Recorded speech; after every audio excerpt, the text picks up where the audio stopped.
Morning, when Al Gore's An Inconvenient Truth came out, it got the world talking about climate change one way or the other.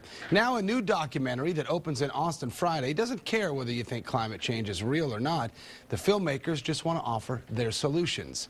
The director sat down with our Kate Whiteoff for the story, new today. We've been doing it one way for the last 100 years, but we got to be thinking about what's the technology for the next 100 years.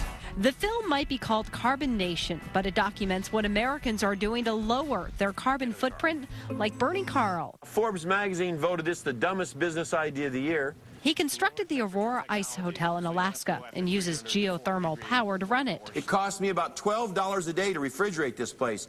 If you did it on diesel fuel standard, it would be $750 a day. He doesn't believe humans are the cause of climate change.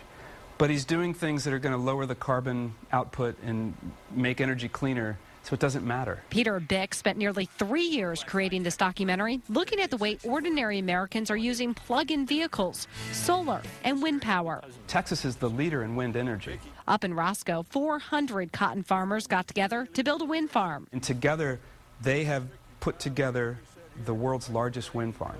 And it's renovated their town. But it turns out some major corporations are also working on lowering their carbon, like Walt Disney World, which charges an internal carbon tax. And the company takes that tax and they buy rainforests in South America to protect them so they don't get torn down, because Disney is very concerned about climate change.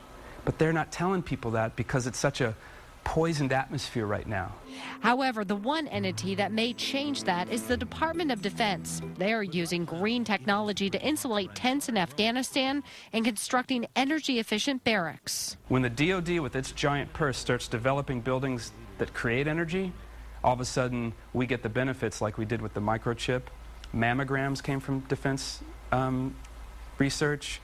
GPS. And when big companies start making big changes, Bick said the trickle-down effect is more like a gush. Carbon Nation opens in Austin Friday. This is no longer the purview of Birkenstock wearing tree huggers. Not that there's anything wrong with that. Kate Whiteoff, KXAN, Austin News. And there'll be a Q&A session with the director at the Regal Arbor Cinema both Friday and Saturday. Starts at 7:50.